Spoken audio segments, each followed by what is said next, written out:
All right, we back at it. Chuck Dizzle live and direct, man. Keeping it homegrown as always. Today, legendary. All right, we got a Grammy-nominated singer-songwriter. All right, he got an EP out right now. Okay, before Ebony, you guys make some noise. I mean, I guess virtually and all that, man. Ivory Scott, man, I appreciate you being here, bro. Thank you for having me, for real. Your teeth is shining. Your chain is shining, man. I appreciate you being here, bro. I'm blessed, bro. For real. I guess I want to talk about. Let's just get this out the gate, right? A lot of people strive to have the kind of accomplishments that you have. For sure. You know what I'm saying? We talking Beyonce. For sure. We talking Madonna. For sure. We talking man, Ed Sheeran. Like, bro, you've reached the pop to the pop when it comes to like songwriters and things of that nature, man. And we'll get into your story and dive all into that. But how do you stay motivated in this sense when you've checked off so many things off the list that a lot of people would kill for at this point? Man, honestly, I feel like it's always a new level. You know what I'm saying? At one point in my career, I just wanted one plaque. You know what I mean? And then I got one. And then I wanted 10. And then I got 10. And then I wanted 20. So I feel like we're going to be forever. We should always be trying to evolve and level up. Yeah. So, you know, I'm always chasing. As long as we breathing, we should be chasing. So it ain't there's no enough. I love how you said there's multiple plaques. A lot of people are striving just to get one. And you got a lot of them. For sure. All right? For sure. Before Ebony, the EP you just released, man, talk to me about the 4 tracks you have on there. What does this symbolize? What is before Ebony? You know, give us the breakdown. So basically, like, you know, like my vision, like as a songwriter, has always been to transition into being an artist. Gotcha. You know, I looked up to artists like The Dream, you know, Neo, coming up, and so like it wasn't until like this past year when I did my deal with Monarch and I, you know, got my new management team that I actually felt like, you know, it's time to step out and be an artist. Got you. Because I feel like, you know, you can be the dopest artist in the world, but if you don't got the right team, you don't got nothing. Right. So I had to make sure I had all of that in place. So now, you know, we dropped the project Before Ebony, and then Before Ebony is just basically like if you go to Red Lobster, you get the Cheddar Bay biscuits. It's like the, you know, the appetizer before the meal. You know what I'm saying? This project is finna be something heavy. I got some heavy features on there. I got Sukiyana. Nice. I got Queen Naija. She's on my single My Mind. Eric Bellinger. Ty Dolla $ign. Yeah. So it's, you know, it's a lot of good energy on the project. The project is executive produced by Hitmaka. That's my brother. Salute, you know what I'm saying? Man. Got a lot of hits with him. But yeah, man, it's like, you know, this is just a taste of who Ivory Scott is as an artist. Full circle moment too with Queen Naija. Didn't was it the first of many plaques that you got? Yeah. The first Billboard plaque that I #1 plaque that I ever had was with Queen Naija. That's amazing. So like that just says it's a test to, like, you know, relationships. You know what I'm saying? When you tap in with these artists, like if they can confide in you and trust in you and with their sound and then double back and be a part of your journey, you know what I'm saying? Like, I'm known as a songwriter, I'm nobody as an artist, you know what I'm saying? So for her to be like, you know, her, Eric Bellinger, Ty Dolla $ign, even Hitmaka to executive produce my first project, God got his hand on my career and my life. Do you believe in coincidences? No. Okay, explain why not. I feel like, you know, everything is a result. You know what I'm saying? Like everything that you do in your life that happens to you in your life is because of the effort that you put into it. You know, so you don't, it ain't accidental, you know, that you get to where you're going if you're constantly pressing that button, if you're constantly running in that direction.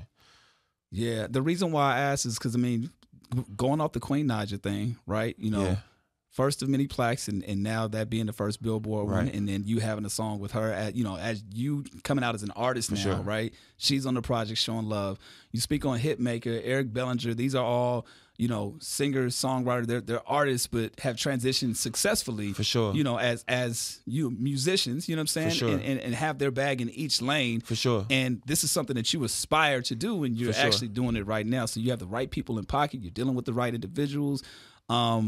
I don't believe in coincidences either, sure. But I know how some people may see that, well, that's just a coincidence. It's like, it just happened. Like, it's like, nah, it really doesn't. I mean, you know, I believe in, you know, the power of manifesting, you know, things in your life. You know, you can call anything into your life that you desire. What is the first thing that you've manifested that you realize, like, oh, this is real? Man, whether it was an accident or not. I'm not gonna lie, like, this is like super like random, but like my C8. You know what I'm saying? Like when the Corvette came out with the C8 Corvette, I saw it. I was like, I want that car. Like, and at the time when it came out, it was during COVID. Nothing was going on, and like But I took that. I went to Chevy.com. I made the car. You know how you can go in there, you can make it with all the perks and everything, the color and everything. And I put it on my screensaver.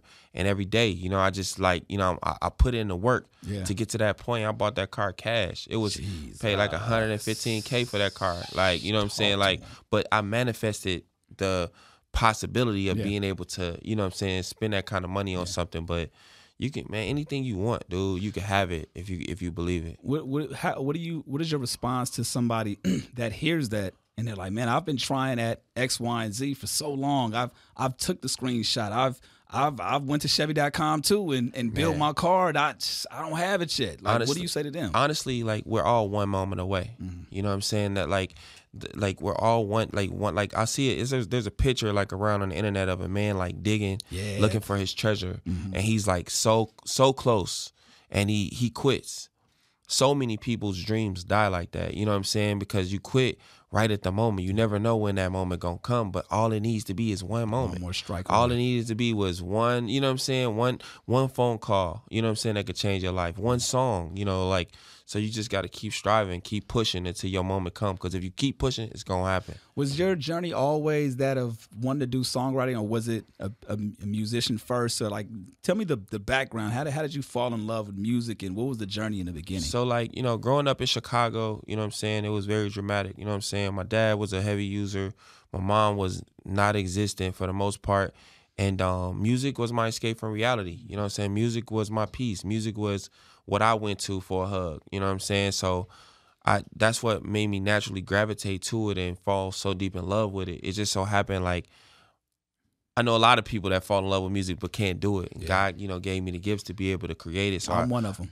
For sure. Definitely can't hit no high notes or nothing. Can't write no songs. He didn't bless me with that. He was like, you just going to talk to the people that can do it really well. For sure. Well, that's even a gift in itself. But like, I started, I taught myself how to play piano. I taught myself how to play guitar. And then that turned into songwriting, you know what I'm saying? And then, you know, influences, you know what I'm saying? Seeing people like The Dream, you know what I'm saying? Seeing people like Bruno Mars, like artists that transition from being a songwriter, looking at it like, hey, like, I could do that too. You know what I'm saying? So that's really like where it all started, like, for me, like, the love for it. But from through trauma. From jump, was it always, okay, I'm content with being a songwriter? And then was it a moment that you realized, like, damn, I want to take it to the next level? Or was it, songwriting is good, I'm content with that, I can hit all these strides and make it to the top with that? Or when did that love for, or was it a love or wanting to become an artist in that process, or before that? Well, I always like saw myself as an artist. You know what I'm saying? Okay. But I just saw it as the first step to becoming a successful artist. I feel like when you want something, you got to be specific. So you got to draw out your plan. So my plan was write hits for artists that are already established, get in the door, get my bread up so I ain't hungry, and then transition into being an artist myself. You know, and then I feel like being an artist, it takes development. You can't just pop up one day and like, oh, I'm gonna be an artist. So I've developed by watching other artists that are successful be successful, whether they're doing dumb shit or whether they're doing great things. Like, I've learned through mistakes of working with the artists that I've seen. That's a good way of putting it, man. And I saw something recently where Tuesday was giving you props. Sure, that's bro. Right. And I think that's so dope, because there's always, I don't know if it's something that I see because I'm inside the business, but it's like writers or songwriters and artists, sometimes there's a clash, or I don't know what it is, an ego thing, and maybe you can explain it better. Like, what is that between artists and songwriters, and why was that such a pivotal moment? Well, I feel like you know, my approach when I'm coming in the room with an artist, it's not so much to write a song that's gonna make this artist. Like, this artist is who he is because of the things that the work that he put in. So I'm not trying to step on his toes.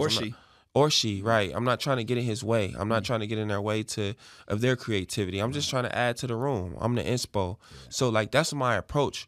However, like, a lot of songwriters, some songwriters don't think like that. You know, most songwriters want to be artists, but they just don't have the capabilities to be artists. So there's a pride thing that goes on when it comes to working with other artists. But then some artists don't want to be seen as artists that have their songs written. Right. So it's really like an ego thing, man. Like, because I don't come in with an ego. Yeah. Like when I walk in a room, that's why so many artists are like open doors to me. That's why artists are giving me features and giving me love and championing me to even be an artist, because I'm, you know what I'm saying? I'm just like, this era right now, I feel like it's different than what it was. I feel like this is a very collaborative era. Yeah. You know, it used to be like Timbaland versus this producer, or now it's like OG Parker. They coming together. Yeah. Like I've worked in rooms with artists producers like OG Parker, Pooh Beats, Hitmaker. Like they're all in the room trying to make something special. And I feel like nobody's above the program. Nobody's above it, man. And I feel like, you know, that is the way to make the biggest records. Like some of the biggest records of our time, Michael Jackson, dude, you look at the statistics on it, it'd be 20 writers. Wow. Yeah, so it's like, you know, it's a collaborative thing. And when you get your ego out the way, that's when you'll be successful, even as an artist. Because sometimes you get burnt out on your own sound as an artist. You need that push, that little bit of help sometimes. And artists that see that are the most successful ones. Okay, I got to get into the sauce just a little bit, okay? For sure. That Ivory Scott sauce. When you're writing for someone, what's the first question you ask them? Like, how do you get into the mind of an artist and be able to pen some immaculate hits for them? Like, is there a formula that you have first and foremost when you're working with them? Yeah, I'm super I'm super intentional. It get weird. I'll go to the Instagram, stalk that before I pull up to the session. You get the I'm research. stalking their captions. Yeah. I mean, you can find especially like women artists. You can find so much in their captions and what they're saying, what they like. A lot of subs. Yeah, it's a lot of subs. So it's like you might catch something from that vibe, and then conversations like we having right now, like. You know, at the end of this conversation, I'll be able to write a song for you. Oh, man, please tell me. Let me know, because God didn't bless me with that ability. So if you do, just give me the heads up. You know what I'm saying? But definitely conversation. Yeah. You know what I'm saying? Conversation, picking their brain, seeing what they want to talk about, and then also knowing their history of what they've already talked about. A lot of times, songwriters go in the building, and they trying to give an artist something that they have already created, something they've already done for themselves. They want something fresh and new. Why are you in the room? If you in the room, it's obviously because there's something needs to get tweaked or be different. Not you trying to give me what I already done. How do you get uncomfortable and get out of that space, right? Because when we talk about and this is from a producer standpoint, just for the artists that the people that can follow along. When you hear people say that they love Timbaland, they love his sound, they love Pharrell, they love their sound, so they're obviously coming to them for that thing, right? Yeah. But when you say this, you're saying that, okay, you know that this person has, or you know that you've created something like this maybe for these few artists, but now I gotta freshen it up. How do you like pull that from within yourself to give something fresh to somebody versus putting your own particular sauce on it? I feel like it's like when you mix two different things, something different is gonna happen every time. So if I'm in the studio with Blue, it's not gonna be the same thing that's happening in the studio with Chris Brown. Got it. There's different limitations with different artists. Some artists sing great in A minor. Some artists don't sing great at all. You know, I might be writing a song for an artist that's not as melodically driven.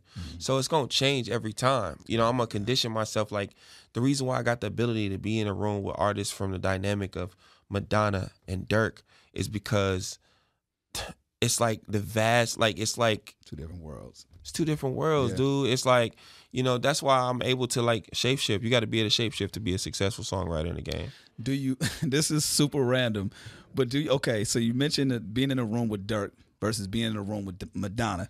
When you walk in a room with Dirk, is there a difference in your outward appearance? Like, how do you switch up from Dirk to Madonna? Like, give us two scenarios. If you walk in a room with Dirk, what are you doing? I mean, first, in any artist scenario, I'm reading the room. Okay. You know what I'm saying? Like, I'm not going to be more than that's needed. A lot of times, like, you'll get songwriters come in and they're just all over the place trying to do more than they're asked. You know, I'm going to fall. I'm going to fly on the wall until I'm needed. Pinning that real quick.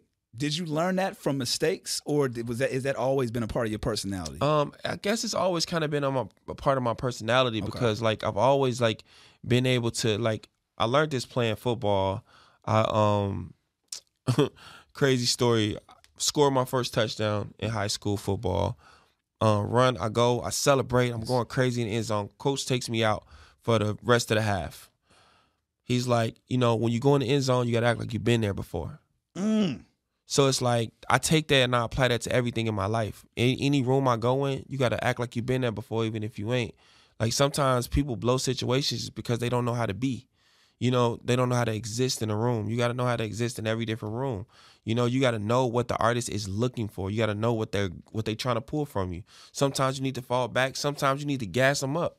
Sometimes you need to just gas up what they doing to get to pull it out of them. Because like I said, like, it's not my role to give you a song it's just to pull out the greatness that's already inside of you already.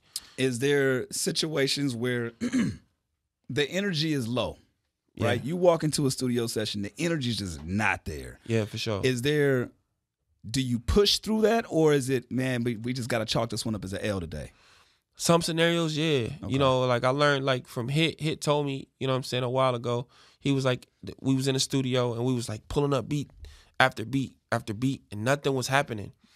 And he was like, all right, we gone. He would always just get up and leave, you know. And I was wondering, like, why is he just like, we still trying to push the song out? And he told me one day, he said, if you ain't having fun, how you gonna make music for people to have fun too? If you're not having fun yourself, why are you forcing it? Which I feel like is a cliche message, but a lot of people don't follow that. Yeah, you can't force magic. You have to, like, you can't force something to be enjoyed. It has to happen natural. You know what I'm saying? You can't, like, I know, you know, pressure makes diamonds, but they don't make hit records. Damn, there's like some bars. Okay, we got to make sure we clip up some of these bars. You didn't hit them like 4 or 5 of them already. I'm gonna go back to a moment only because, you know, you're right. Act like you've been there before. For sure. Right? Act like you've been there before. But let's say you're in a room with Beyonce, right?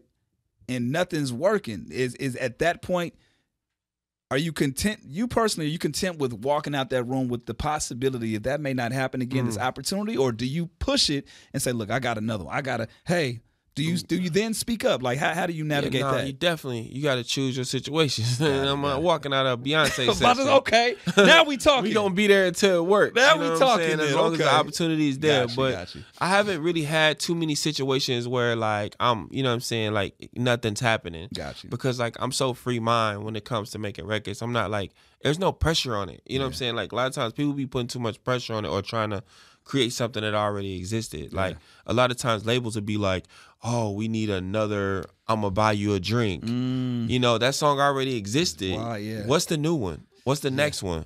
You know what I'm saying? So, like, I'm not trying to force nothing. Like, I love that message because you're right. That's something that you hear all the time when it comes to making hits. It's like, we need the next da-da-da-da. It's like, bro, it's already been done. Yeah, for sure.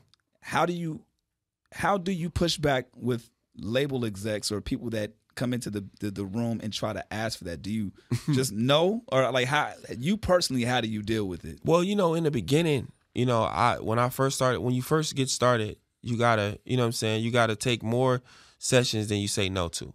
It's just a part of the game. You gotta get that work in. But when you get to a point where you can say no, you can pass, you got enough work, then you pass. You know what I'm saying? A lot of, like, you know, suits don't always have the answer. They think they do. They think they got the formula, but it's really us. You know what I'm saying? Creating the culture, you know, pushing the culture to the next level.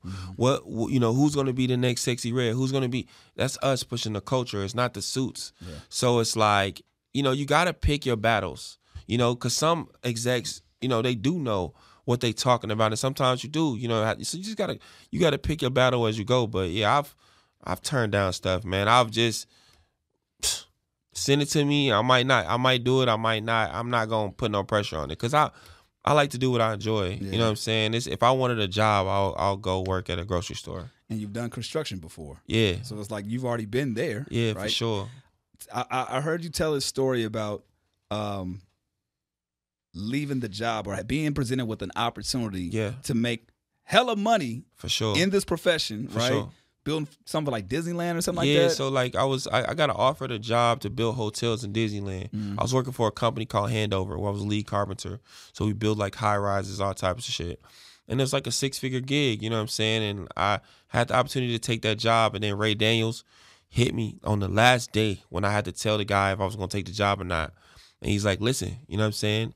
If you wanna, you know, do music, come see me. So I go see him. I told God, I said, God, you know what I'm saying? If this is for me, you know what I'm saying? Open the door. I went to the meeting with Ray Daniels. He wrote me a check for $20K that day, the first day I met him. Just wrote me a check. I didn't know this man from nothing. He said, just give me some time to get you a publishing deal. Wow. He said, I think he's and you got to remember that Ray Daniels is the guy behind songwriters like Tehran. Wow. You know what I'm saying? So like that's heavy, you know, coming from somebody like that. So if a man could believe in me that much, how could I not believe in myself? How could I not take a risk on myself? Now, just to put it in perspective, to somebody that ain't really had no money, 20,000 might seem like something, but 20 grand ain't nothing if you really look at it in perspective as from a grown man. Right, absolutely. So basically I had to like downgrade my life in order to upgrade my life. I had to lose, you know what I'm saying? I had to sell some of my cars. I had to, you know, I was making money doing construction, but I had to downgrade my life to the point where, you know what I'm saying, I had to. Yeah, for the folks that don't know, like, I'm sure you were well into six figures or probably more, right? For sure. Right, doing construction. For sure. Somebody hands you a check for 20,000, that's literally like your month or 2 months. For sure, like 2 months worth. Exactly. Yeah, for at sure. Best, if that, right? If that, So yeah. You're talking about downgrading your lifestyle.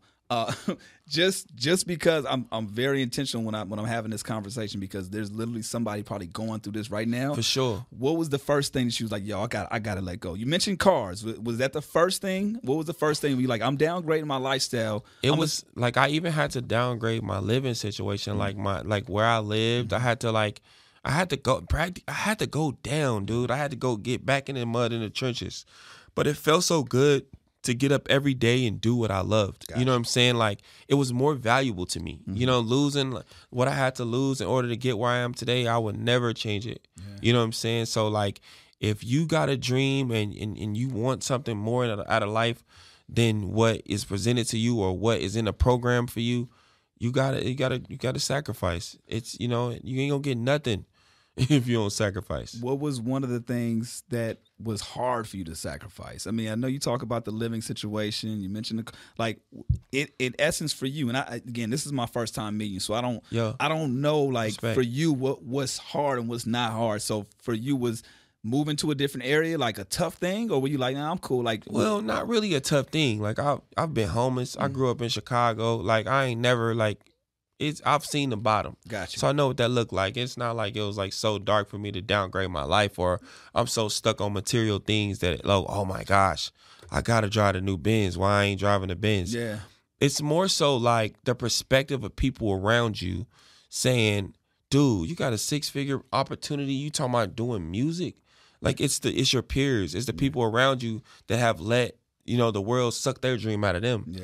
You know what I mean? So like that was probably the more challenging part, you know, when you got family members and people kind of like, dude, like, you doing that little music thing still? Like, yeah, that type of thing. Why would you say that? Yeah, for sure. Something that's so big to you, but like now it's like kind of like, look at me now. Yeah, you know what I'm saying? I love that.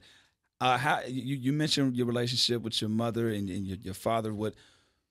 How is your relationship with your family now? Now that great. You know, things are amazing.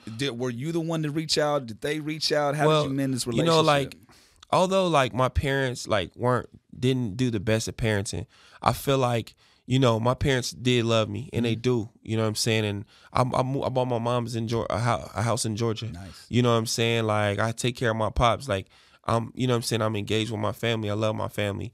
But there's no book on parenting. Gotcha. You know what I'm saying? Like, you have kids? No. Okay. So I don't, you know, there's no book on parenting. There's no book on, you know, learning how to be able to take care of someone. You know what I'm saying? So I can't really blame my dad for being an addict or going through what my dad fought in Desert Storm. You know, there's a lot of things that he was going through in his life. You know, that he was trauma that he was dealing with, things that he was dealing with trying to be a young father. So I can't blame him for his past, you know, and right now all we got is a present. So I love my parents. Gotcha. You know, so my parents are great to me. That's beautiful. I mean, because also what I hear is, and again, not knowing the circumstance of the situation, but a lot of times people hold on to that as resentment. It's like, yo, you gotta move past it respectfully. You know what I mean? Like that, you have to forgive. Like you said, there's no manual to this parenthood thing. I'm a father too, and I think I do a good job, but it's like there's some things I'm just like, yo, what is going on? There's no manual to this. So the fact that you were, you know, in those low moments or things that you felt like you guys weren't as connected, you still were able to look past it and be like, yo, they did the best they could. For sure. You know? music wise, what you got the EP out right now, which is good. So what's the next steps? So like basically before Ebony is the EP that's out. It's just a taste of Ebony, the project Ebony is dropping 2024 first quarter. Okay, it's gonna be a 12-song project. Got you.